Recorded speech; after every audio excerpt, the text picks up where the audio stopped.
Continuamos con la jornada de hoy. Estamos en Castrojeriz por esta actividad organizada por Princal con el apoyo de la Consejería de Medio Ambiente de la Junta de Castilla y León. Hemos trabajado a las 10 de la mañana sobre el despoblamiento desde la perspectiva de la diversificación de la economía en el medio rural. Y ahora vamos a cambiar de torna, vamos a cambiar de perspectiva, vamos a cambiar de ángulo y vamos a poner el punto de vista del despoblamiento, en el caso concreto de Castilla y León, desde la visión europea. Este es uno de los temas o una de las perspectivas que desde Princal hemos seleccionado para observar el fenómeno del despoblamiento, por la importancia que tiene la Unión Europea en lo que se refiere a la lucha contra el despoblamiento de las zonas rurales. El despoblamiento es podríamos decir, un aspecto que incide en Castilla y León de manera profusa, pero también hay otras comunidades autónomas y hay otras regiones de España y de otros países del entorno europeo donde el despoblamiento es un problema. Por lo tanto, podríamos llegar a la conclusión de que el despoblamiento es un problema europeo, como así lo es. En este sentido, el objetivo fundamental de este coloquio, el coloquio que vamos a empezar ahora, es conocer, en primer término, cuáles son esas orientaciones de lucha contra el despoblamiento por parte de la Unión Europea, de las instituciones públicas europeas, y, en segundo lugar, abrir un breve debate. Para empezar, voy a presentar a las personas que van a intervenir. En primer lugar, vamos a contar vía streaming con Alba Barrutieta, representante de la Dirección General Agri de la Comisión Europea. Y luego, en el taller, vamos a contar con José Luis Lalana, del proyecto Territorios Activos, ¿verdad?, profesor de la Universidad de Burgos. Y luego Loreto Madrigal, del proyecto Neolab de Princal Europe Direct Castilla y León. Empezando por el principio, Alba, te pedimos disculpas por el retraso, pero estas son cosas que pasan. Alba, muchas gracias por estar con nosotros. Yo no sé si te oímos. ¿No me escucháis? Ahora háblanos, Alba. Hola. No. Uy. Pues no sé. Ahora te oímos. Hay que quitar estos. Bueno, Alba, yo voy a hacerte una muy breve presentación y a partir de aquí tuya es la palabra. Sí, reiterar el agradecimiento de participar en estas jornadas de Princal. Alba es representante, como decía anteriormente, de la Dirección General de Agricultura y Desarrollo Rural de la Comisión Europea. Así que cuando tú quieras, tuya es la palabra, Alba.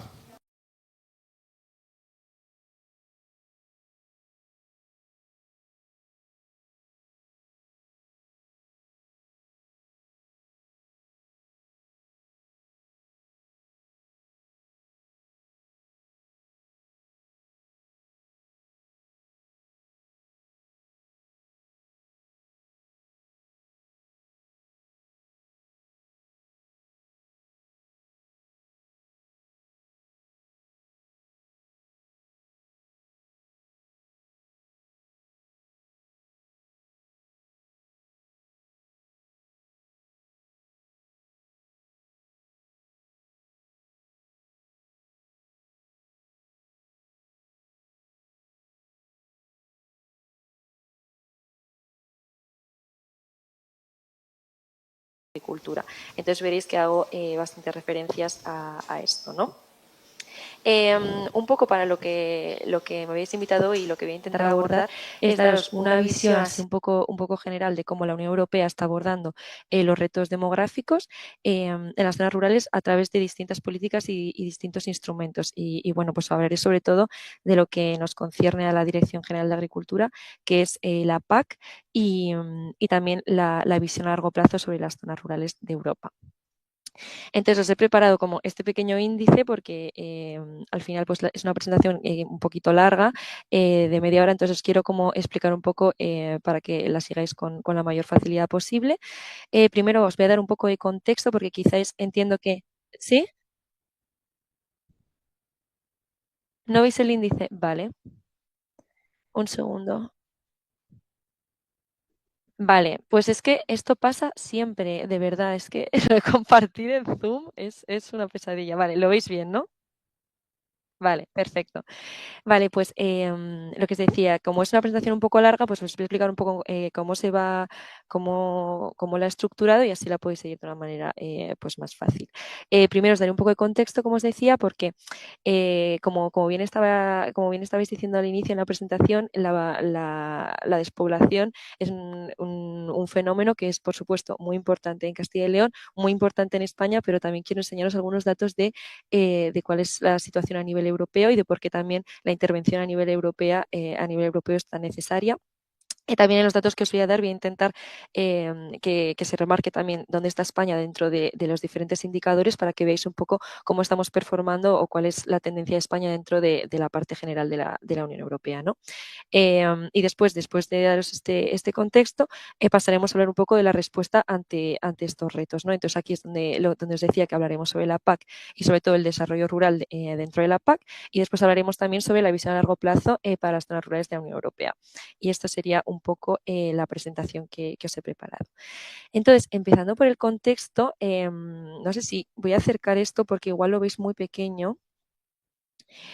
Pero bueno, igualmente os lo voy a ir comentando para que no haya pérdida. Entonces, quería empezar por este gráfico que me parece muy relevante porque muestra el porcentaje de población que vive en cada zona europea por grado de urbanización. Es decir, cuánta población vive en zonas rurales, cuánta población vive en ciudades y cuánta población vive en zonas intermedias. Y vemos que a nivel europeo, el 26% de la población europea está viviendo ahora mismo en zonas rurales. Lo que pasa es que si nos acercamos un poco más y empezamos a analizar un poco qué es lo que pasa en los diferentes países, vemos que en España, por ejemplo, las diferencias entre lo rural y lo urbano son muchísimo más grandes. De hecho, vemos que en las zonas rurales vive solo el 12% de la población española. No sé si aquí veis mi indicador, os he subrayado el caso de España, y sin embargo, en las zonas urbanas vive más del 55% de la población. Entonces, las diferencias son muy grandes. Y ya, si nos ponemos por grupos de edad, y os quiero justo enseñar este grupo de edad que es de 0 a 14 años, las diferencias son muchísimo más grandes. Por ejemplo, en el caso de España, solo entre el 2 y el 3% de la población de entre 0 y 14 años vive en zonas rurales. ¿Esto qué quiere decir? Que no solo estamos atendiendo a un fenómeno de despoblación de las zonas rurales, sino también de un profundo envejecimiento de las zonas rurales, ¿no? También otros indicadores que creía que podían ser interesantes son los que tienen que ver con la educación, porque al final cuando hablamos de educación también hablamos del futuro, ¿no? de las zonas rurales. Entonces os he traído este indicador que es porcentaje de población que no estudia ni trabaja, y en este caso vemos que también hay diferencias entre la media europea y la media perdón, la media europea a nivel rural y a nivel urbano, que son unos 2 puntos de diferencia, 10% de las personas en ciudades y 12% de las personas que viven en entornos rurales. Y en este caso, en el caso español, vemos que estamos más o menos en la media. No obstante, otro indicador que a mí me parece muy relevante es el porcentaje de población con estudios superiores. Aquí vemos que la diferencia a nivel europeo entre las zonas rurales y las zonas urbanas es tremendo. Es decir, el 26% de la población que vive en zonas rurales tiene estudios superiores y, sin embargo, el 45% de las personas que viven en entornos urbanos tiene estudios superiores. Es casi el doble. Entonces vemos como que aquí realmente, por muchos motivos, entre otros la distancia con lugares donde se puede impartir la educación superior, pues bueno, hacen que esta brecha sea muy grande y que, por supuesto, afecte al futuro y a la prosperidad de las zonas rurales en Europa y también en el caso de España, que vemos que la media es muy similar a la europea. También quería traeros este indicador que es el de riesgo de pobreza porque, bueno, en el caso de España es muy claro, pero también en toda la Unión Europea, la población que vive en zonas rurales está en mayor riesgo de pobreza que en las zonas urbanas. Vemos que en zonas rurales es el 19% de la población europea y en zonas urbanas es el 16%. En el caso español, en zonas rurales asciende a casi el 28%, es decir, más de una de cada 4 personas que viven en entornos rurales están en riesgo de pobreza. Entonces, estos son datos realmente alarmantes. En cuanto al acceso a servicios, os he traído algunas gráficas que también creo que son importantes. Por ejemplo, os he traído la distancia a escuelas primarias. Vemos que, por supuesto, en toda la Unión Europea la distancia es mucho mayor en zonas rurales que zonas urbanas. No es ninguna sorpresa, pero bueno, está bien también tener datos que lo muestren.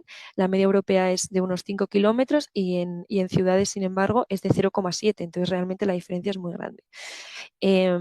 Luego, cuando ya pasamos a escuelas secundarias, por supuesto, esta distancia se multiplica y en las zonas rurales pasa a ser de más de 10 kilómetros de distancia a la escuela secundaria más cercana y, sin embargo, en ciudades esta se mantiene en 1,5.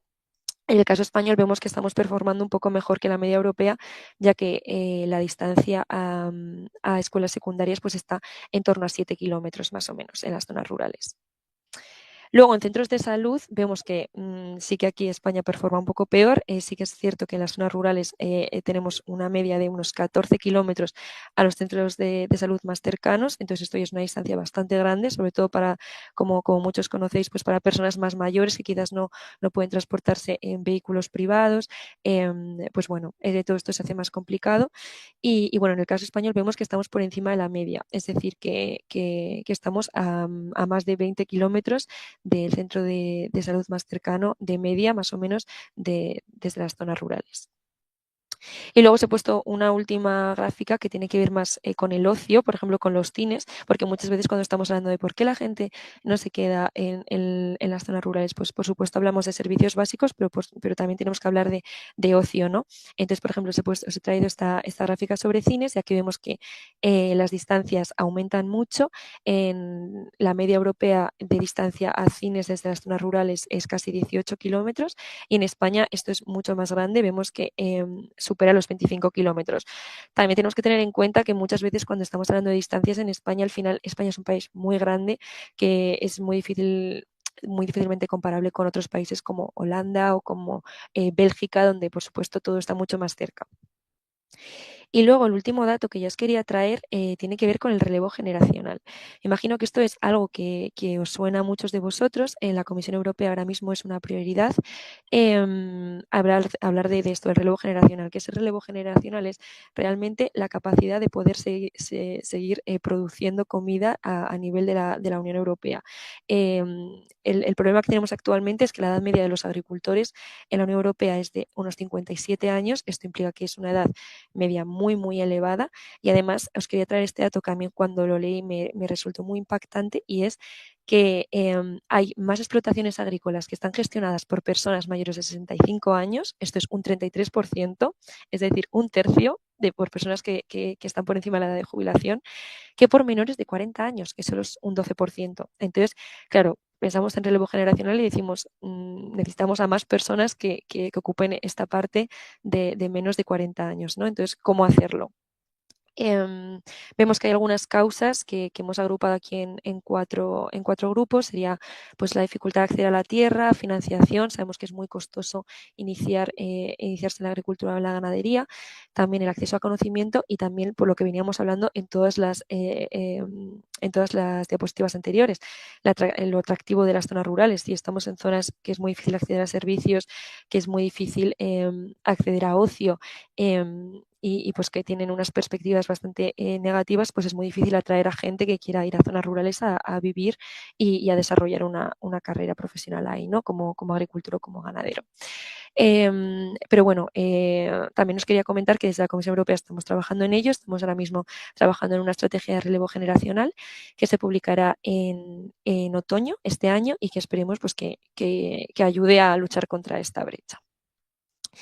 Bueno, entonces, si bien hemos ya hablado un poco de cuál es el contexto actual, que yo creo que es muy importante para entender que la despoblación es un problema a nivel europeo y que por lo tanto requiere de una respuesta coordinada también a nivel europeo, pues eso, ahora os quiero comentar un poco cuáles son los instrumentos para el desarrollo rural que tenemos desde la Unión Europea. Si bien es cierto, me voy a centrar sobre todo, como os venía diciendo, en aquellos que están gestionados por la Dirección General de Agricultura, son los que más conocemos, pero pero en cualquier caso hay muchos otros, os he señalado aquí los que no están rodeados en rojo, que es, por ejemplo, la Agenda Territorial 2030, la política de cohesión. Estas son también políticas muy, muy, muy importantes, y que si tenéis dudas específicas sobre esto o sobre otras, si después me mandáis un email, pues intentaré coordinarme con mis compañeros de otras direcciones generales para daros una respuesta lo más clara posible. Entonces, bueno, empezando por la política agraria común, por la PAC, por supuesto esto sonará a muchos de vosotros, es una de las políticas más conocidas a nivel de la Unión Europea, además también es una de las más antiguas. De hecho, comienza en 1962, realmente hace muchísimo tiempo, y es muy importante porque supone una asociación entre agricultura y sociedad, ¿no? Un compromiso entre Europa y los agricultores. Y esta nace con muchos objetivos que además han ido ampliando en los últimos años. Entonces está desde apoyar a la productividad de los agricultores, asegurando también que haya un suministro tanto estable como asequible de los alimentos, es decir, que los consumidores podamos seguir accediendo a alimentos aunque estemos en una situación de crisis, por ejemplo. También se busca garantizar que los agricultores de la Unión Europea puedan tener un nivel de vida razonable, asegurarles unos ingresos mínimos. También contribuir, por ejemplo, en los últimos años, sobre todo, a la lucha contra el cambio climático y a la gestión de los recursos. Aquí se va a financiar se va a apostar, más bien dicho, por un tipo de producción y no por otro, que tiene que ver pues con el reto también del cambio climático. Luego también sería conservar los paisajes y las zonas rurales de la Unión Europea. Esto tiene mucho que ver con todo lo que vamos a hablar a continuación. Y también mantener viva la economía rural. Es decir, cuando estamos invirtiendo en agricultura, también estamos facilitando o ayudando a que haya otros sectores que están en torno a la agricultura, rodean la agricultura, y que también puedan pues, desarrollarse en las zonas rurales y mantener un tejido ahí económico vivo. Os traigo también aquí de forma ya más específica cuáles son los objetivos de la PAC en el marco en el que estamos actualmente, que es el 23-27, para que entendáis un poco también por dónde estamos tirando desde la Comisión Europea, pues eso, cuando pensamos en las zonas rurales. Los objetivos son la competitividad, por supuesto, también que los agricultores tengan un mayor poder en la cadena alimentaria, esto es clave. Como os decía, la lucha contra el cambio climático es muy relevante, la gestión medioambiental y de los recursos existentes también ligado al cambio climático muy relevante. Como os hablaba también, el mantener unos paisajes, el relevo generacional, que ya os he comentado que es una prioridad absoluta. Os he puesto en un poquito más grande aquí las zonas rurales, que es un poco lo que vamos a hablar más en esta presentación. También la alimentación y salud, muy ligado al bienestar animal, que es una reclama cada vez más grande por parte de los consumidores. Y por último, unos ingresos viables y justos para los agricultores. Esto es un poco el marco en el que estamos trabajando. Y dentro de la PAC, como también muchos sabréis, realmente la forma de estructuración es mediante dos pilares principales, ¿no? Hay un pilar que es la ayuda directa a los agricultores y ganaderos, pero luego hay otro pilar que es el que quizás más nos concierne hoy, que es el del apoyo al desarrollo rural. Este es como un 25% más o menos de la ayuda total de la PAC. Y este segundo pilar lo que viene es apoyar al primero, ¿no? Al final lo que busca es mejorar tanto la sostenibilidad social como medioambiental como económica de las zonas rurales en las que realmente está sucediendo la agricultura y la ganadería, porque muchas veces pensamos en los agricultores o ganaderos como en abstracto, pero estos viven en zonas rurales, ¿no? Entonces necesitamos también que haya inversiones en estas zonas para que puedan habitar. Y bueno, también os quería explicar un poco cómo funciona esto. Tanto el desarrollo rural se integra dentro de los planes estratégicos nacionales, es decir, lo que hace la Comisión Europea es generar la política agraria común para un marco, y la tenemos que entender un poco como una especie de caja de herramientas, damos unas herramientas a los Estados miembros, y estos Estados miembros son los que eligen las diferentes herramientas que quieren utilizar o no para crear estos planes estratégicos nacionales que al final reflejan las prioridades en función de un contexto. No es lo mismo el desarrollo rural o la agricultura en Bulgaria que en España. Entonces, por supuesto, los planes estratégicos nacionales son muy importantes. Y entonces, este desarrollo rural y las intervenciones en desarrollo rural se van a reflejar en estos planes estratégicos a nivel nacional. ¿Cuáles son estas intervenciones en desarrollo rural que se pueden realizar? Pues hay 8 artículos dentro de la PAC que hablan de este tipo de intervenciones. Os voy a comentar algunas más por encima y otras con más detalle. Por ejemplo, estarían el artículo 70 con los compromisos medioambientales, también el 71 con las zonas con limitaciones naturales, es decir, se va a dar más ayuda a algunos agricultores y ganaderos que estén, por ejemplo, en zonas de montaña, en zonas insulares que tengan alguna dificultad o alguna limitación natural específica. También en las zonas con desventajas ligadas a requisitos obligatorios, por ejemplo, explotaciones que estén en la red Natura o en un espacio protegido. El artículo 73 es bastante importante para el desarrollo rural, que tiene que ver con las inversiones, que pueden ser en transformación, en infraestructuras, en eficiencia energética, pero también, por ejemplo, en digitalización. El 74 también es inversiones, pero más en riego. El 75 tiene que ver mucho con el relevo generacional que os venía contando, es decir, se van a dar ayudas para establecer a los nuevos agricultores. En este año, perdón, en este marco del 23 al 27 se espera que se den estas ayudas a 377.000 agricultores. Esto es muy ambicioso, pero bueno, se espera llegar a este objetivo. Luego el 76 sería instrumentos de gestión de riesgos en caso de crisis climática o cualquier otra. Y luego os quería traer con más detalle las intervenciones en el artículo 77, que es el de cooperación. Y dentro de aquí estarían intervenciones como, por ejemplo, las de innovación o las que tienen que ver con líder.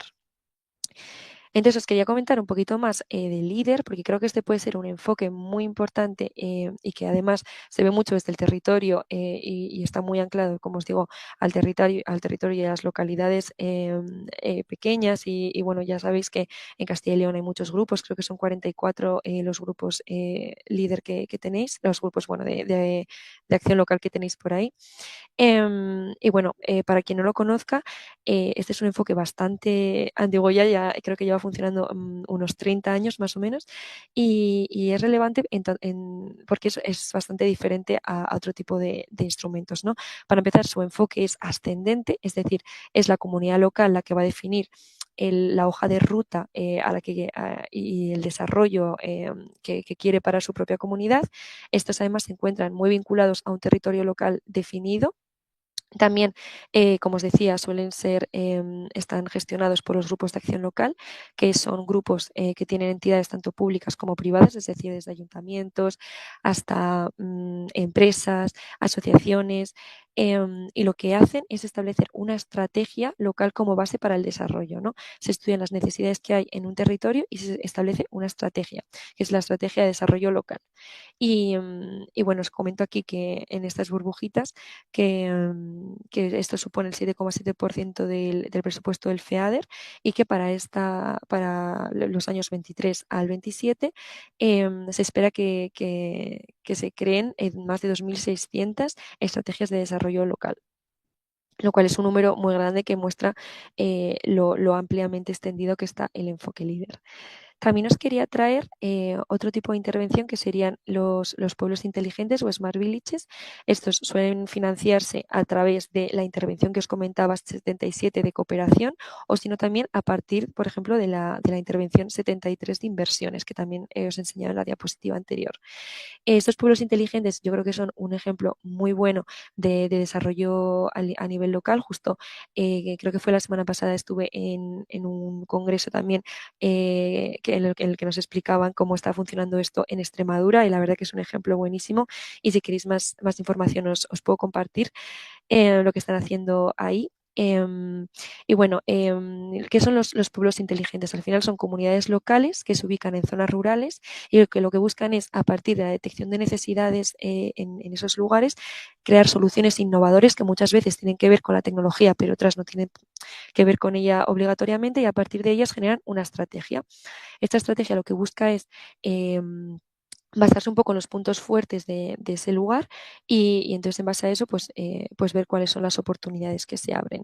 Es muy interesante que también que comparte algunos elementos con el enfoque líder porque tiene un enfoque participativo también de abajo arriba y también suelen ser muy importante la cooperación, es decir, los pueblos inteligentes suelen estar muy conectados los unos con los otros para aprender y desarrollar cuáles son las buenas prácticas que se dan en los mismos.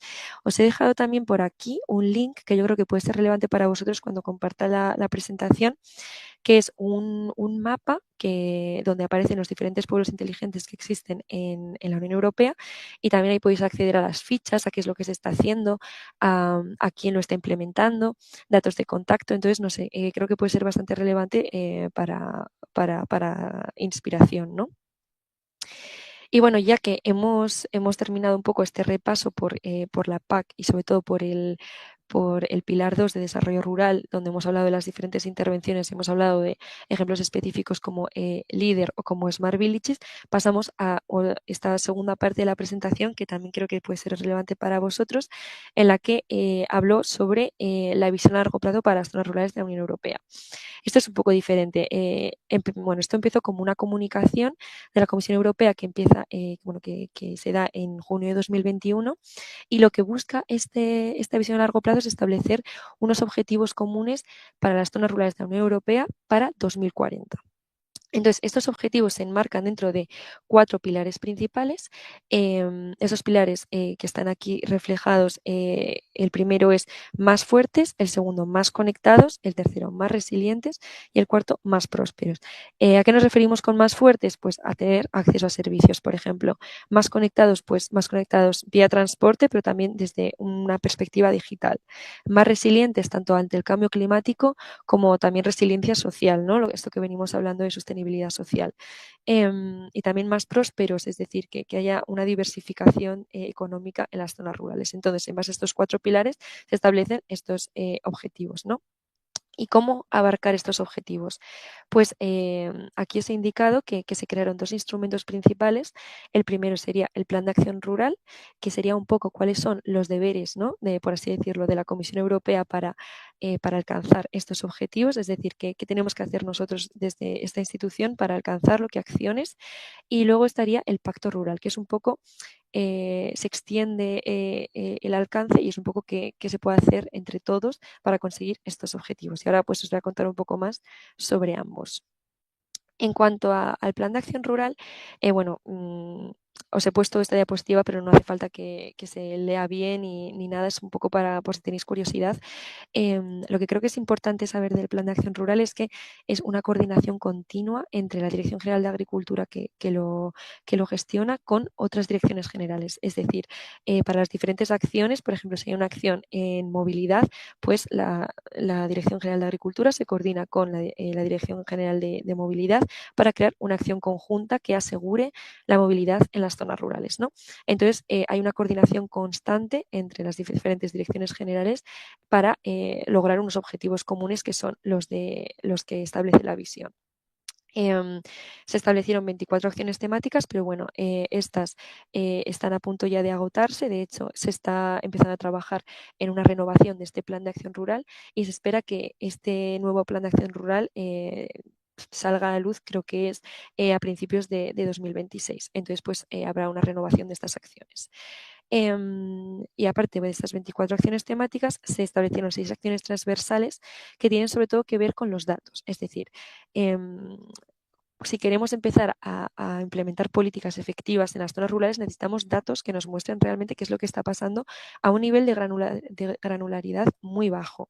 Es decir, no podemos tener solo datos a nivel de comunidad autónoma ni a nivel de provincia. Tenemos que tener datos mucho más aterrizados para poder ver qué es lo que pasa incluso en cada comarca. Entonces, pues bueno, las acciones transversales tenían que ver con tener mejores estadísticas, con definir las zonas rurales funcionales, también con el observatorio rural, que os he puesto aquí el link, porque todos los datos que he sacado al principio, si os interesan, vienen del observatorio rural que se creó, tiene unos datos buenísimos y hacen muchos estudios en diferentes temáticas. Por ejemplo, han sacado uno ahora sobre energía y vivienda y bueno, pues creo que puede ser bastante relevante para saber un poco más sobre qué es lo que está pasando en Europa en las zonas rurales, ¿no? También se creó esta herramienta sobre fondos rurales que yo creo que es muy útil, se llama Toolkit, ¿no? Y entonces para lo que sirve, os he dejado también ahí el link, es para ver pues las diferentes fuentes de financiación que existen en la Unión Europea y cómo estas pues pueden ser utilizadas por diferentes organismos en los diferentes niveles. Entonces, bueno, pues esto es bastante útil también.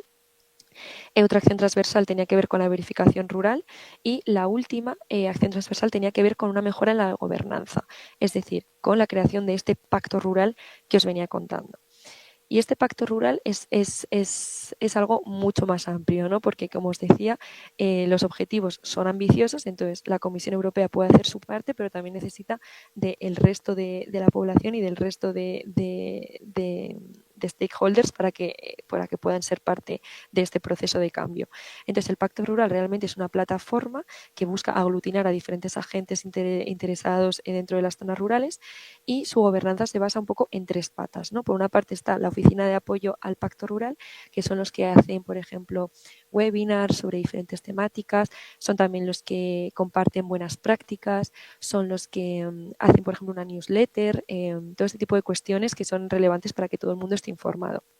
Luego estaría una segunda pata, que es el grupo de coordinación del Pacto Rural, que esto es un grupo mucho más político, son unas 30 personas y aquí hay representantes de todas las instituciones de la Unión Europea, también de la sociedad civil, y entonces pues estos se reúnen una vez cada 6 meses y deciden un poco hacia dónde va el Pacto Rural, ¿no? Y toman decisiones estratégicas. Si estáis interesados en esto, hicieron también una declaración hace poco, a finales de 2024, que ha sido publicada y que creo que es bastante interesante, mostrando cuáles son los retos a los que se enfrentan las zonas rurales de Europa y dan algunas recomendaciones muy útiles también para la Comisión y también a nivel nacional para ver cómo estos se pueden atajar. Y luego la tercera pata de gobernanza sería la plataforma del Pacto Rural, que aquí es donde todos os podéis inscribir si os interesa. Ahora mismo hay más de 2.600 miembros ya en esta plataforma y como os digo, la verdad que tiene muchas utilidades, podéis asistir a los diferentes webinars, podéis intercambiar buenas prácticas en los diferentes grupos que hay por temáticas, podéis incluso, si ya estáis haciendo, si hay un grupo que ya está haciendo algo cada año o que está comprometido en una acción concreta para lograr estos objetivos, pues puede mandar un compromiso que si os metéis en la página web lo podéis ver y simplemente es pues para dar mayor visibilidad a cosas que ya se están haciendo desde las zonas rurales en un ámbito quizás no tan elevado como la Unión Europea, sino en otros niveles. Y entonces nada, esto ya os lo he puesto como a modo de resumen sobre la visión a largo plazo para las zonas rurales de Europa. Estaría la parte europea en la que se establecen los objetivos, se establecen los instrumentos del plan de acción y el pacto rural. A nivel nacional, los responsables políticos regionales o nacionales tienen que también ver cuáles son estos objetivos y ver un poco qué es lo que pueden hacer para dirigirse a ellos. Y luego a nivel local, lo que os he comentado, esta plataforma es muy útil para organizar y también para fomentar las iniciativas de las comunidades. Y bueno, esto es un poco lo que os había traído hoy. Espero haber sido clara. Sé que esto era una presentación un poco larga, pero bueno, tanto la PAC como la visión creo que son dos cuestiones y dos instrumentos muy útiles dentro de la Unión Europea y que nada, espero que os puedan servir de inspiración y por supuesto si tenéis preguntas podéis preguntarme ahora o cuando queráis por mail. Muchas gracias. Muchas gracias, Alba. Yo creo que ha sido muy interesante. La perspectiva tanto histórica tomando como referencia la PAC como la actualidad. Sí que a mí me gustaría preguntarte una cuestión referida a las políticas de desarrollo rural. Aquí en Castilla y León y en estos coloquios que estamos ahora organizando sobre despoblamiento, todos los que estamos participando en los debates tenemos muy claro que la lucha contra el despoblamiento está muy relacionada con el desarrollo rural, pero también nos gustaría que nos hablaras quizás de lo que el primer pilar de la PAC, o sea, lo que es la producción, la ayuda a la producción y al sostenimiento de rentas, aporta o lo que podría aportar desde una perspectiva europea a la lucha contra el despoblamiento. Sí, bueno, claro, he centrado un poco más en el segundo pilar porque tiene que ver más con las intervenciones de desarrollo rural, pero por supuesto tenemos que tener en cuenta que las zonas rurales necesitan de los agricultores y de los ganaderos, porque en primer lugar es una profesión que está muy atada al territorio y que genera que ellos vivan ahí, y no es como otras profesiones en las que quizás se pueden hacer en cualquier otro lugar. Esta profesión en concreto no solo te mantiene en el territorio, sino que también mantiene el territorio, ¿no?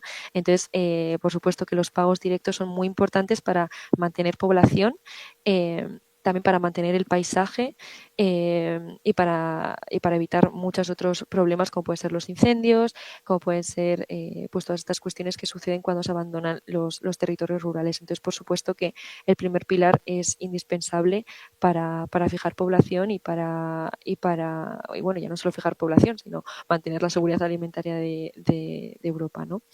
No sé si esto contesta un poco a lo que... Sí. Vale. Sí. Yo no sé si te parece tanto a Loreto como a José Luis, yo no sé si queréis hacer alguna pregunta o alguna persona del público que queréis que le transmitamos alguna pregunta a Alba. Pues casi yo le hago una... perdón. Tú, Ángel. Yo. Vale. Hola, Alba. Buenos días. Hola. Sí, yo quería preguntarte, porque, bueno, yo voy a hablar ahora seguidamente un poco sobre nuevos pobladores. Bueno, porque tú sabes que Castilla y León es una región particularmente envejecida, una región que pierde población de año en año, y una región en la que muchas veces se habla sobre atraer población. No solamente fijar población, sino atraer nuevos pobladores y atraer nuevos pobladores al medio rural.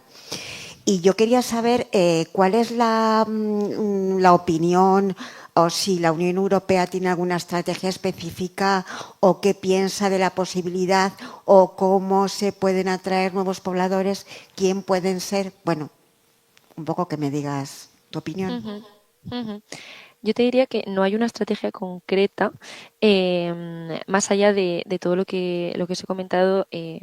No hay como un foco en un grupo en específico, ¿no? Pero sí que esta estrategia que os he comentado, por ejemplo, con el pacto rural, o con la parte que os comentaba desde la Comisión Europea, al final el afianzar servicios básicos, el afianzar unos servicios sobre todo de educación, por ejemplo, de trabajar en la diversificación de las zonas rurales, todas estas iniciativas que se realizan desde la Comisión Europea en este marco que os he comentado, al final lo que buscan es fijar población, pero también atraer población, es decir, lo que nosotros hablamos de el derecho a quedarse, ¿no? El derecho a elegir dónde quieres vivir, y si quieres quedarte en una zona rural, que tengas todos los derechos cubiertos y todas las necesidades cubiertas, y si quieres irte a vivir a una zona rural, que también tengas estas necesidades cubiertas. Entonces, no hay una estrategia específica que vaya dirigida a un grupo específico, más allá, por ejemplo, en el caso de los agricultores con el relevo generacional, más allá de eso, de asegurar los servicios que son necesarios, y que las zonas rurales sean atractivas, que es un punto fuerte ahora mismo en las políticas que estamos desarrollando. Pero bueno, la opinión, por supuesto, es que, como os decía, es esta visión de que cada cual viva donde quiera vivir, ¿no? Y que vivir en un sitio no te reste derechos. Gracias. Alba, tenemos una última pregunta Sí. y está un poco en referencia a lo que vaya a pasar o vaya a anunciar la Comisión Europea a partir del día 16. Yo creo que están todos los países de la Comisión Europea o todas las personas de la Unión Europea expectantes cómo va a quedar el post-28.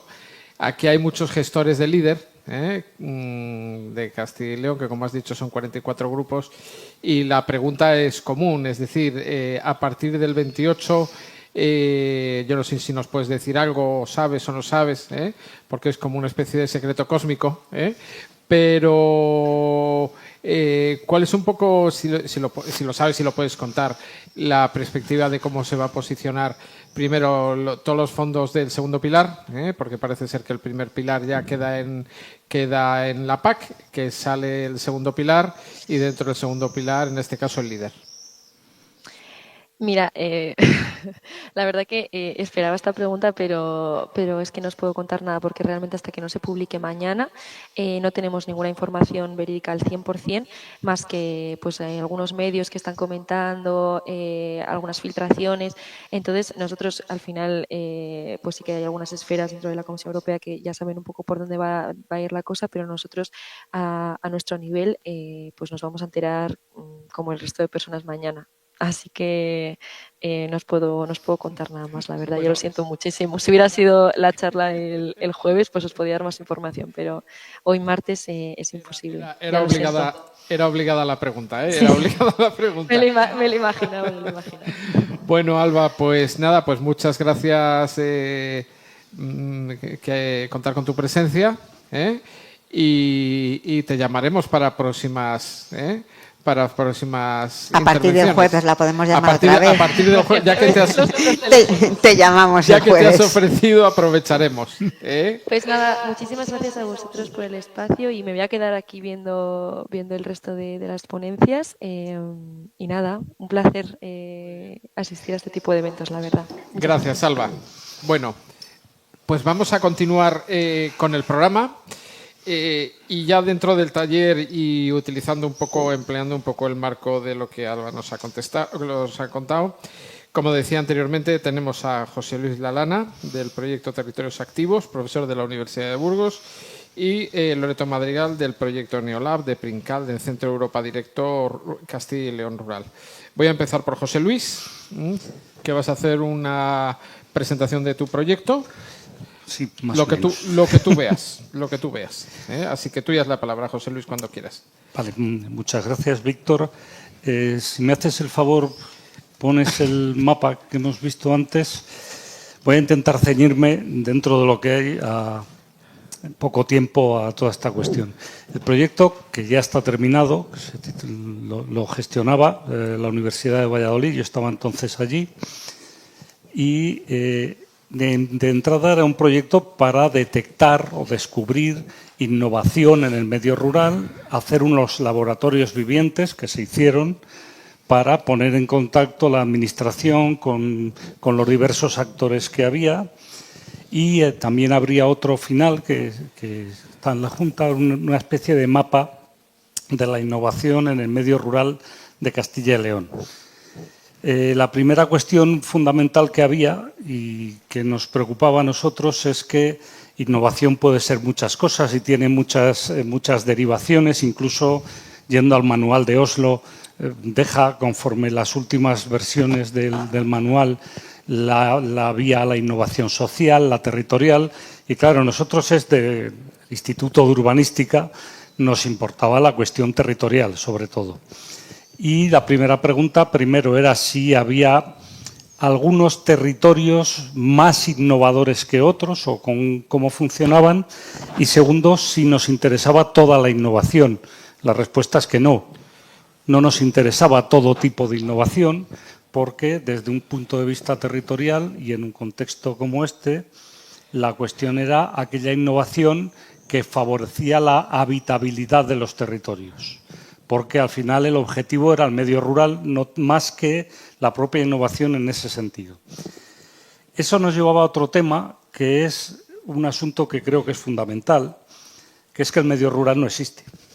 Así de sencillo, lo hemos visto, incluso Alba estaba comentando efectivamente que hay que ir al grano, porque las realidades son muy diferentes de un territorio a otro, incluso sin salirnos de Castilla y León. Las realidades, las necesidades, la percepción que la propia población tiene de dónde está y a dónde quiere ir, eso tendría que ver también con un tema que también viene de la Unión Europea. Yo particularmente trabajo mucho en ese tema de paisaje, por eso voy a evitar referirme al paisaje, pero vale, que es el convenio europeo que entiende que España ratificó en 2008, que es una nueva forma de hacer ordenación del territorio y entiende que por paisaje se refiere, lo dice además así literalmente en unas recomendaciones de 2008, por la calidad del espacio donde vive la población. No está hablando de un producto comercializable, no está hablando de cuál es la calidad de ese espacio y dónde quiere vivir la gente. Bien, no voy a profundizar por esa vía porque es compleja. Entonces, empezamos por tener que mirar cómo clasificábamos, entre muchas comillas, el medio rural en Castilla y León. Para empezar, con una realidad que aquí ha surgido ya, los parámetros de la OCDE y de la Unión Europea no nos servían porque definen ciudad como algo de 50.000 habitantes. Por tanto, Soria no tiene ninguna ciudad, toda la provincia de Soria. Y luego hay otro tema que también viene de la OCDE, porque efectivamente el despoblamiento no es una cuestión única de España, ni siquiera de Europa. Sí hay una diferencia fundamental, creo, a mi entender, en el caso español frente a otros, que es que no se trata de territorios que históricamente han sido poco o han estado poco poblados, sino territorios que se han vaciado muy deprisa. Y eso tiene muchas implicaciones. No es lo mismo hablar de esos territorios débilmente poblados, que efectivamente lo pueden tener, que otros donde ese proceso ha sido muy rápido. Entre otras cosas también porque hay una dimensión estructural del despoblamiento, que es el envejecimiento. No es una pequeña detalle, no es un complemento. Si hay una población envejecida, y aquí tenemos muchas comarcas donde hay el 50% de población mayor de 65 años, la recuperación demográfica per se es imposible, o al menos en un periodo de unos 50-60 años. La única posibilidad de paliar el decrecimiento es acoger nueva población. Y eso hay que ser conscientes. No da igual, aunque se diseñara la mejor política del mundo. Bien, y hay otro tema que también es internacional, que establece que la distancia a los centros urbanos es un elemento que define muchas características del medio rural. Entonces, eso también la Unión Europea lo tiene. Entonces, habla de distancias de media hora, distancias en tiempo. Entonces, ese mapa es un poco más complejo de lo que parece, en el sentido de que es un mapa de impedancias, o sea, mide el tiempo de desplazamiento en función de cómo son las carreteras, sus características y demás. Y también se consideraron lo que está ahí como en los círculos más grandes, son núcleos de 20.000 habitantes, considerando que eso es un núcleo urbano. Para los núcleos de 20.000 habitantes consideramos 20 minutos de desplazamiento y media hora para los demás, para los de 20 media hora y para los de siguientes, que eran los de 5.000, 20 minutos. Eso en muchas realidades, incluso españolas, no tiene ninguna cabida. O sea, que digas que algo de 5.000 habitantes es una ciudad y le das 20 minutos de eso, llama la atención. Comentaba, no me voy a poner. Entonces, habría que distinguir el rural de área funcional. Tudela de Duero en Valladolid es medio rural, pero claro, es un medio rural a 16 kilómetros de la ciudad metido en dinámicas urbanas. Entonces, con esa media hora, el rural de área funcional, el rural a 30 minutos del ámbito urbano. Por cierto, se habla de que como la actividad agropecuaria fija la población. Hay mucha gente que vive en la ciudad y va a los campos o al ganado porque en media hora se puede ir perfectamente. No hay, pero bueno. Luego habría un rural intermedio del cual no se suele hablar. Nosotros pusimos ese y se considera también que más de 60 minutos es lo que se llamaba, ahora ya no se utiliza ese nombre, pero rural remoto, cuando tienes más de 60 minutos de desplazamiento. ¿Qué es lo que nos salió? No he puesto aquí todos los mapas que preparamos.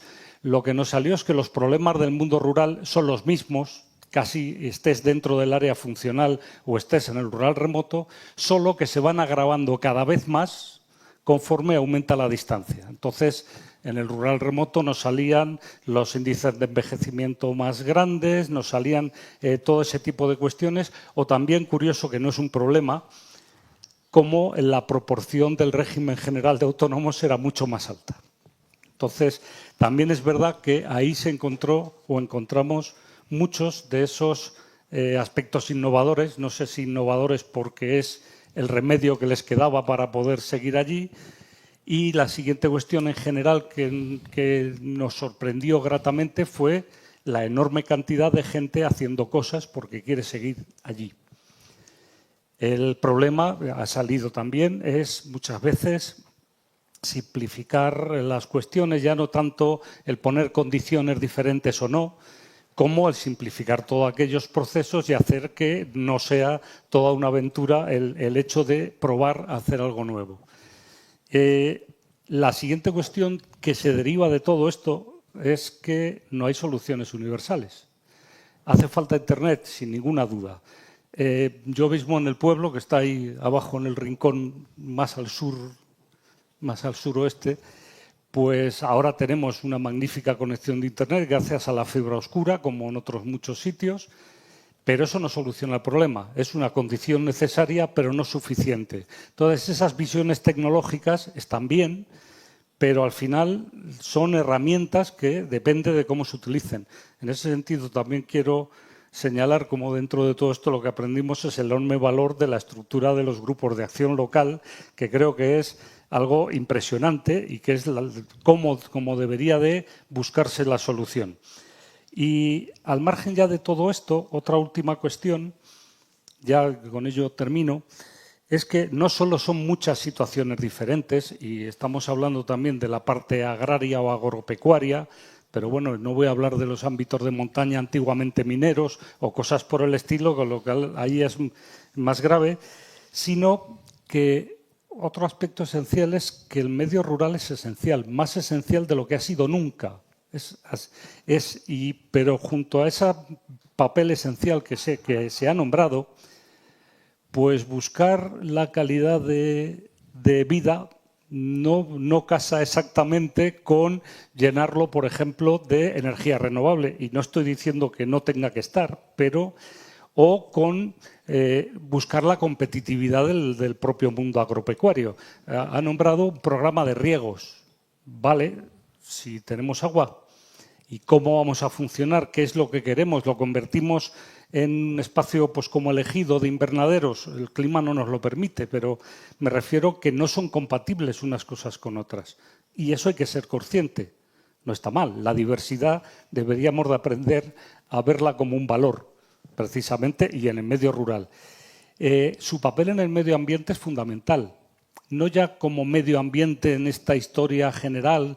Estoy hablando de que existe todo el programa de infraestructura verde desde la Unión Europea que habla de la biodiversidad, corredores biológicos, etcétera, etcétera. Todo eso me refiero que hay que intentar compaginarlo.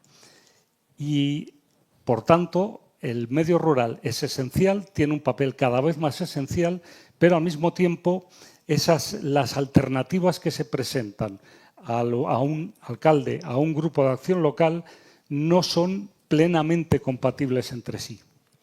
Y hay que empezar a buscar cuál es ese engarce. E incluso, otro tema que incluso hemos comentado hace un momento, hay que también asumir y enlazo mi manera con lo tuyo, con que no solo hay una recomposición económica, efectivamente, una diversificación de la base, que es lo que le permite tener la resiliencia para todos los cambios que le esperan, que van a ser cada vez más, sino también una recomposición social. Mi mirada, por mucho que yo vaya al pueblo, mi mujer es de allí y yo esté encantado, mi mirada no es la misma que la de los ganaderos. Es así, es imposible. Entonces, también tenemos que empezar a asumir que va a haber una recomposición de todo tipo, y vuelvo a lo mismo, creo que es un valor. Dentro de todo eso es un caldo de cultivo magnífico para la innovación territorial, volviendo a lo anterior, en lo que yo creo que en lo que fue aquella experiencia de los laboratorios vivientes debería de seguir, o sea, una interlocución más o menos directa entre los diversos agentes y la Administración para buscar soluciones a muchas cosas que lo tienen. Y con eso termino para que puedas seguir tú. Para que pueda hablar yo. Muy bien, José Muy Luis, bien. pues muchas gracias. Muy interesante. Luego entraremos en el debate. Bueno, Yo. Loreto Madrigal, responsable del proyecto Neolab de Princal y responsable también del Centro Europa Directo Castilla y León Rural. Así que, Loreto, tuya es la palabra. Vale, no sé si me puedes poner la... Sí, ya está en ello. Muy bien. Os he dejado ahí un código QR porque toda la información sobre el proyecto y mucho más de lo que yo os puedo contar ahora continúa en la página web. Entonces, si alguien tiene curiosidad, puede entrar y verlo. Un poco contextualizar. Yo vengo a hablar de nuevos pobladores y el contexto... Yo si me muevo no pasa nada. Y el contexto... sí, bien. Creo que es, por una parte, lo que nos ha estado contando Alba antes. La anterior comisión von der Leyen fue, y esto creo que es un dato importante, fue la primera comisión que tuvo una comisaria de democracia y demografía. Y eso es para que veamos la importancia que ha tenido desde hace unos pocos años para acá el tema del reto demográfico en la Unión Europea.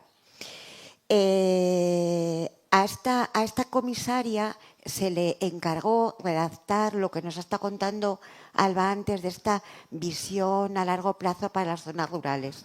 Y también se le encargó un libro verde sobre el envejecimiento, que como veíamos antes, son dos cosas que están muy, muy ligadas. Y aparte del contexto europeo, bueno, pues en España también tenemos la Estrategia Nacional frente al reto demográfico, que tiene una línea de acción específica para afrontar la despoblación, que trata de favorecer el asentamiento y la fijación de la población medio rural.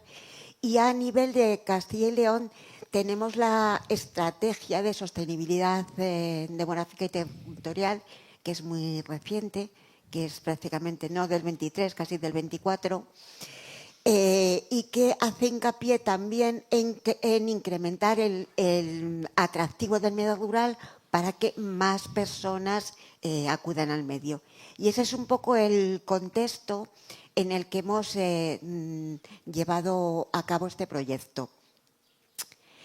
En nuestro ámbito de actuación se ha circunscrito a los municipios de Castilla y León de menos de 5.000 habitantes. Buscábamos justamente qué es lo que sucede o qué es lo que sucedería con los nuevos pobladores que acudieran o que acuden o que se están asentando en estos municipios de menos de 5.000 habitantes, que, como podéis ver en la gráfica, son el 97,3% de todos los municipios de Castilla y León. Ahí es nada. Y en donde viven el 33,3% de la población. Como veis, en esos 2.188 municipios vive el mismo volumen de población prácticamente. ¿He sido yo? No, ha sido él. Vale, el mismo volumen, decía, de población que vive en los 4 municipios que tienen una población entre 100.000 y 500.000 habitantes. ¿Qué es lo que sucede en esos...? Bueno, esto lo paso muy rápidamente porque todos lo sabemos. Lo que sucede es envejecimiento que trae consigo masculinización, reducción de la natalidad, baja densidad, difícil mantenimiento de infraestructuras, reducción de prestación de servicios, concentración poblacional, abandono de los pequeños municipios, y todo va dando así vueltas y vueltas y vueltas en una situación de dificultades demográficas. El objetivo, ¿cuál sería? Conseguir un contexto de dinamización demográfica en el que sea posible fijar, integrar, incrementar y atraer población. Qué bonito me ha quedado. Bien, ¿por qué nos hemos dirigido a los nuevos pobladores o qué es lo que entendemos por nuevos pobladores? Pues una de las cosas que hemos aprendido en este proyecto es que no les deberíamos de llamar así, nuevos pobladores. A ellos tampoco les gusta esa apelación. Y hemos encontrado que por una parte hay nuevos residentes, que son aquellos que vienen de fuera, de donde vengan, da igual, porque tienen una tipología absolutamente diversa, que son personas que vienen de fuera y que se quieren asentar en el medio. Pero nos hemos dado cuenta que hay otro tipo muy importante que no le podemos olvidar, porque casi estaríamos cometiendo un agravio comparativo. Y es, ¿qué pasa con los que no vienen de fuera, pero no se quieren ir? ¿No son esos también nuevos pobladores? ¿No son esos también un público objetivo al que, darnos todo nuestro apoyo? Y nos ha parecido que hablando solamente de nuevos pobladores como de los que vienen de fuera, nos estaba faltando algo muy, muy importante. Eso lo primero. Eso lo voy a pasar. Los objetivos del proyecto, que eran, intentar tipificar quiénes son estos nuevos pobladores, intentar capitalizar las experiencias y el conocimiento, buenas prácticas de los proyectos que tuvieran que ver con los nuevos pobladores puestos en marcha en Castilla y León, y ahí fue cuando os conocimos a vosotros, y también, en la medida de lo posible, crear un servicio de apoyo para nuevos pobladores. Dentro del objetivo 1, lo que hicimos fue enviar encuestas a los grupos de acción local, a los 2.188 municipios menores de 5.000 habitantes y a 77 nuevos pobladores que conseguimos identificar con la ayuda tanto de los GAL como de esos ayuntamientos que habían querido colaborar con nosotros. Conclusiones de todas estas encuestas. Pues las conclusiones son curiosas, porque por una parte tanto los municipios como los grupos de acción local nos han dicho a través de esas encuestas que las políticas, que las estrategias para llevar a cabo actuaciones de nuevos pobladores son muy importantes y que sus territorios son aptos para la acogida. Pero, por otro lado, hemos constatado que no hay estrategias de asentamientos de nuevos pobladores, no hay planes o hay muy pocos, no digo que no haya, algunos hay, pero hay muy pocos, y que por una parte están diciendo que su territorio es apto para acoger nuevos pobladores, pero por otra parte nos dicen que consideran muy difícil satisfacer las necesidades de los nuevos pobladores. O sea, es como decir, mi territorio está muy bien, mi territorio está muy bien dotado, muy bien comunicado, tengo internet, tengo tal, pero hay muchas dificultades para la adaptación de los pobladores. Y la principal dificultad, que es algo que ha salido ya aquí antes, es la vivienda.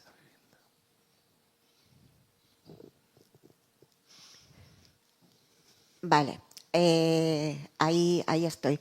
Hemos puesto en esas gráficas la percepción en el lado izquierdo de los grupos de acción local y en el lado derecho de los ayuntamientos sobre la satisfacción de las necesidades de los nuevos pobladores. Como veis, no existe una diferencia muy grande entre lo que opinan los GAL y lo que opinan los ayuntamientos, y la vivienda, sobre todo a juicio de los GAL, es el principal problema, seguido del empleo en los dos casos y luego el resto. En cuanto a los nuevos pobladores, ¿qué dicen? Bueno, yo creo que ellos lo ven todo mejor, mejor que los grupos de acción local y mejor que los ayuntamientos, ¿no? Yo creo que tienen tantas ganas de llegar al medio que lo ven todo mejor. Pero sí que la vivienda sigue siendo el problema principal juntamente con el empleo. En la acción número 2, en nuestro afán de capitalizar todas las experiencias, todas las buenas prácticas de los proyectos sobre asentamiento de nuevos pobladores, lo que hemos hecho ha sido identificar 25 proyectos de atracción de nuevos pobladores y 25 buenas prácticas. No sé si voy a poder entrar ahí. Bueno. ¿Y cómo doy?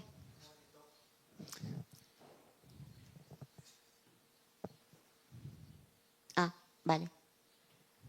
Bueno, esa es nuestra página web, bueno, por la que podéis navegar y vais a ver, bueno, pues un poco cuáles son los objetivos de ese proyecto.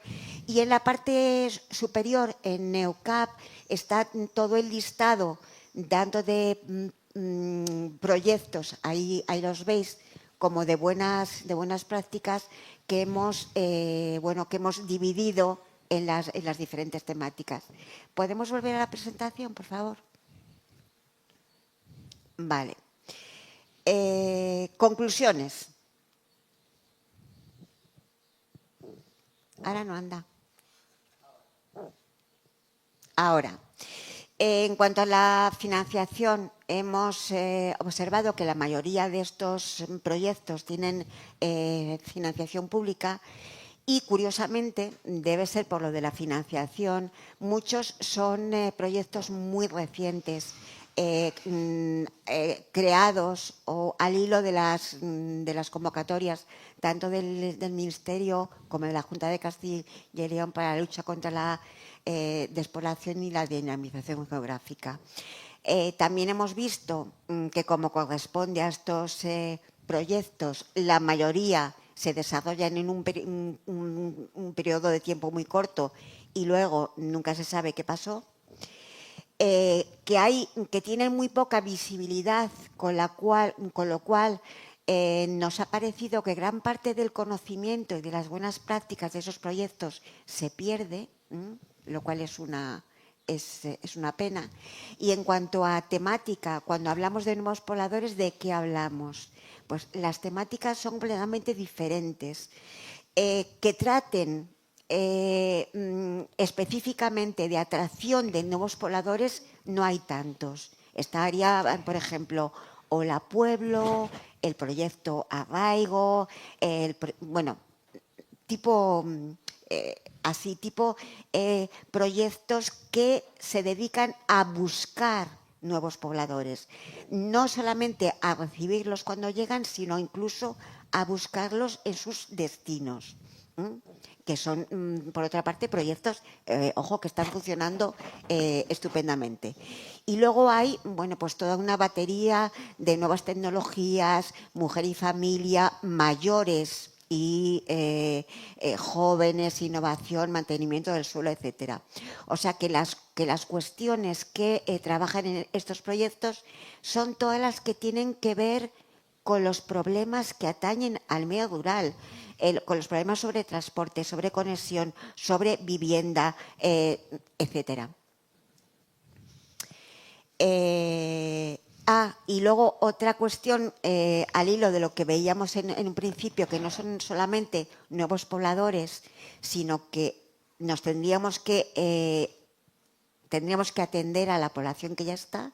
Nos hemos dado cuenta que muchos de estos proyectos, o la mayoría de estos proyectos, combinan atracción de nuevos pobladores con fijación de la población.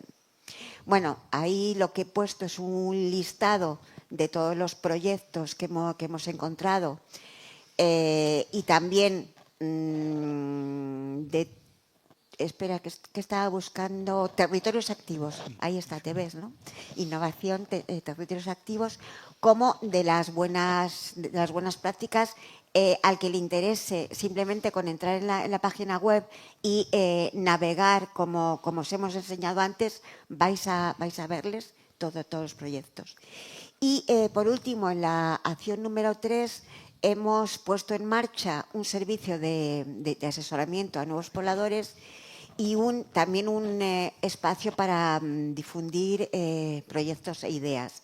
Que lo mismo, si estáis interesados, podéis entrar en la página web y verlo.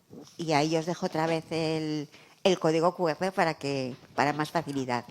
Y por mi parte, bueno, pues eso, si hay preguntas o si... Pues muchas gracias, Loreto. Yo sí quería comentarte algo.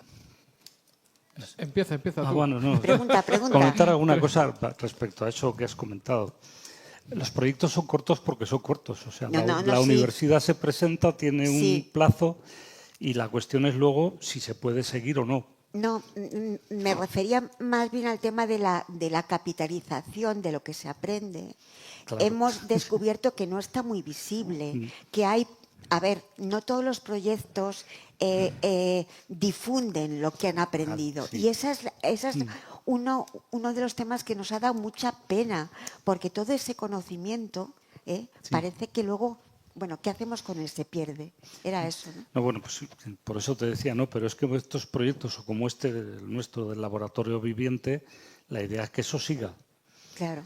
En nuestro caso no fue posible y eso incluso que se planteó mantener una colaboración, pero claro, eso requiere la implicación de más agentes y también de más medios. Y de más medios, eso es. Esa es otra cuestión que de fondo los proyectos salen, ya sabes, son competitivos, pero una vez que está ahí, el coordinar, y eso me lo he encontrado no solo con este proyecto, en muchos casos, a veces faltaría una labor desde las propias instituciones de administrar y de gestionar lo que ya tienen, que es verdad que también entiendo que es difícil, pero en muchos casos ocurre que hay mucho.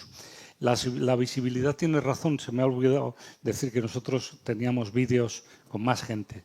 Pero bueno, entrevistamos yo creo que como a 40 personas, cada uno para ver precisamente cuál era la especificidad y sí que están disponibles en Internet, pero es verdad que deberían de tener esa labor que estáis haciendo vosotros, me parece magnífica para que se puedan coordinar unos con otros. Y luego la idea de fijar poblaciones que me ha hecho gracia porque esa fue mi batalla permanentemente. Es decir, primero vamos a conseguir que los que se quieren quedar puedan quedarse, que no es tan sencillo. Y después ya nos preocupamos, pero bueno, al final es verdad que todo esto es multifacético. O sea, es que la realidad es una. Sí. Y al final todo esto lo tenemos que ver. Yo creo que eso también que tenéis ahí va muy bien para verlo. Tenemos que verlo todo a la vez, por eso casi me remití al paisaje. Lo veo todo a la vez e intervengo sobre todo a la vez porque si no funciona.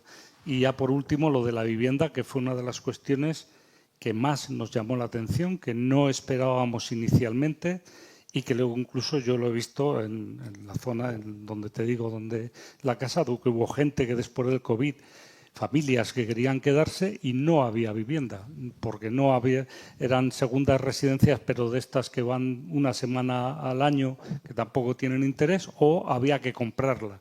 No había vivienda en alquiler, que era probablemente la cuestión fundamental y nos lo encontramos en muchos sitios. Incluso, pues que había, ya te digo, allí, bueno, había una cierta capacidad, sí hay viviendas a veces, no digo muchas, 2, 3, una cierta capacidad de intervención para sacarla en oferta a los propios ayuntamientos, en fin. Y sí es verdad que eso generó y generaba mucho problema y creo que es un asunto también fundamental. Entonces pero vamos, me parece un trabajo magnífico. Pues gracias. Bueno, muy bien, gracias José Luis y Loreto. Sí deciros, anunciaros que la vivienda, tendremos un coloquio específico para la vivienda como elemento clave en el despoblamiento. Sí que me gustaría haceros una pregunta a cada uno. Primero, José Luis, yo participé en las mesas del proyecto vuestro, Territorios Activos, y vuestro proyecto tiene mucho que ver también con la ordenación del territorio. Sí. tiene que ver mucho con la ordenación del territorio. Y en esta comunidad autónoma nuestra la ordenación del territorio es un término discutido y discutible. Bueno, a la pregunta concreta. Has comentado que las dificultades iban increciendo en relación a que el territorio se iba alejando de esa capital de provincia. Sí, bueno, los núcleos urbanos. Más o menos. Hace años hubo una estrategia de ordenador, una propuesta de estrategia de ordenación del territorio que era en Castilla y León, que era reforzar de servicios municipios de más de X habitantes que supusieran cabecera de comarca, entre comillas, lo de comarca. Vamos a decir territorio.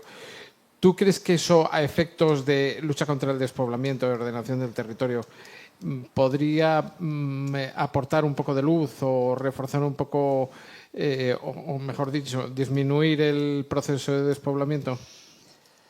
O dicho de otra manera, o el problema es más sociológico en relación a que las personas quieren y el modelo que tienen es el urbano, aunque se refuerce un núcleo de población más próximo. Me alegro que me hagas esa pregunta. Bueno, la verdad es que están las dos dimensiones. Hay una dimensión sociológica, tanto para la atracción como para la repulsión, vamos a decir, entre medio urbano y medio rural. Pero yo creo que la clave estaría más que no solo en un reforzamiento de servicios. Vuelvo yo también allí, cuando un niño en el pueblo tiene que hacer 60 kilómetros cada día para ir al instituto, un niño de 12 años, lo tienen peor los del pueblo de atrás, que tienen que hacer 100. En fin, el reforzamiento de servicios es complicado y creo que la clave particularmente estaría en la ley de transporte, porque hay otro problema, que es que primero hay que estar sano y lo segundo hay que tener coche, que también ha salido. Entonces, la ley de transporte preveía, de Castilla y León, que además es relativamente reciente, una determinación de zonas básicas de transporte. Yo creo que esa sería una vía adecuada. ¿A qué voy con eso? Es coordinar el transporte público, porque el transporte a la demanda, pues bueno, consigue resolver cosas, pero no es la situación ideal, y combinar los servicios con los sistemas de transporte, con toda la gente que tiene que moverse, pues empezando por eso mismo, que yo recuerdo porque se planteó la idea de que la gente pudiera subir al autobús de los chicos que van al instituto y no pueden. No se puede porque son presupuestos diferentes. ¿A qué voy? Combinar el transporte, horarios comerciales, servicios, y en cierta forma reforzar ese papel de los centros prestadores de servicios, pero sin desconectarlos de su entorno, puede ser una vía. Ahora bien, es una vía compleja porque requiere que todas las consejerías que prestan los servicios, más la parte de transporte, se pongan de acuerdo, organicen horarios más adecuados a cada sitio o demás. Y la siguiente es que eso tiene que partir de la propia necesidad o percepción de necesidad que tenga la gente que vive en cada zona. No puede aplicarse la misma solución en Ponferrada que en Salamanca, que aquí. Entonces, bueno, ver más o menos cómo se organiza eso, creo que es complejo, pero que sí podría ser efectivamente una forma de garantizar una prestación de servicios adecuada, y al mismo tiempo que se pueda seguir viviendo en los pueblos. Porque si no ya va a ser muy difícil, con la estructura que hemos visto en ese mapa, nos resulta bastante difícil el organizar todo esto. Gracias, José Luis. Loreto, que nos has hablado de nuevos pobladores en las zonas rurales. No es un trabajo sencillo. No es un trabajo sencillo primero atraerlos, pero yo creo que es más complicado que permanezcan en el territorio. ¿Tú cómo valorarías ese proceso respecto a la continuidad de esas personas en el territorio y de esas personas, nuevos pobladores, que sean capaces de integrarse en una realidad rural, una realidad local? Y yo creo que lo que es más importante, que el resto de la población que acoge asuma esa responsabilidad y asuma ese reto. A ver, Yo creo que tiene que haber voluntad por las dos partes. Entonces, hace falta educación o reeducar o informar a la gente de los municipios sobre la posibilidad de acoger nuevos pobladores. Al hilo del tema de la vivienda, por ejemplo, convencer a los propietarios de las viviendas que no las dejen caer, que ni siquiera las tienen que vender, que las pueden alquilar, haciéndoles una pequeña reforma, pintándolas, etcétera, es importante. Y hacer entender a los que vienen de fuera que vienen a un sitio en el que no hay de todo en todas partes, que tenemos lo que tenemos. Bueno, pues yo creo que la información y que en la formación estaría, a mi entender, la clave. Muy bien. Bueno, yo no sé si por parte de los asistentes hay alguna... Yo no sé si Alba sigue con nosotros. Sí, te lo sí, digo, sí, estoy. te lo digo por si ella quería intervenir Sí, claro. o Alba. por si querías preguntarle algo. Alba, yo no sé si tienes alguna pregunta. Uy, un segundo. No sé si se me ve. No, la verdad que me ha parecido muy interesante este tema que comentabais sobre no solo centrarnos en los nuevos pobladores, sino también atender a la gente que está. Entonces, que yo creo que es un poco el enfoque que también quería compartir un poco yo, de al final dejar a cada persona que viva donde quiere. Y justo el tema de la vivienda también me parece clave. Desde la Unión Europea no se ha compartido nada porque realmente casi todas las competencias están en los Estados miembros, pero también se está trabajando en una estrategia de vivienda accesible, sobre todo orientada a la gente joven, y nos estamos intentando que se introduzca también la parte rural. Entonces, bueno, cuando tengamos más información sobre esto, ya os compartiremos, pero es clave, vamos. Yo como también persona joven que he vivido en zona rural, siempre es muy difícil acceder a la vivienda. Sí, sí, sí. Mucho. Bueno, Alba, Loreto y José Luis, muchas gracias a los tres. Alba, te contaremos, ya te invitaremos a que nos hables pasado mañana, como quien dice. Y a Loreto y a José Luis, pues muchas gracias por la presentación de vuestro proyecto, que han sido elegidos un poco de manera quirúrgica. No tanto porque tuvieran financiación, en este caso de la Unión Europea, sino porque respondían a una serie de parámetros que establece la Unión Europea en sus políticas de desarrollo rural. Por ejemplo, en el caso vuestro, en el caso concreto de la participación, en el caso del proyecto vuestro de José Luis. Bueno, yo sin más, volver a agradecer a los tres vuestra asistencia. Y antes de concluir, agradecer al Ayuntamiento de Castrojeriz y al Grupo de Acción Local, ADECO Camino, que nos hayáis prestado la colaboración. Y sí anunciar que el próximo debate lo vamos a desarrollar en la localidad de Mayorga el 10 de septiembre con dos temas concretos. Uno, la actividad primaria como elemento generador de actividad en el medio rural y, por ende, de fijación de población. Y luego un segundo aspecto que nosotros consideramos que es muy interesante, que es la comunicación. La comunicación en relación a la lucha contra el despoblamiento. Es decir, por medio de una serie de expertos, periodistas, conocer por qué el medio rural sigue siendo percibido por el conjunto de la sociedad como un medio, entre comillas, hostil o más dificultoso que el medio urbano. Bueno, próximo día, el 10 de septiembre, en Mayorga, en Valladolid. Lo retransmitiremos también por streaming. Y sin más, agradeceros a todos la colaboración y la asistencia.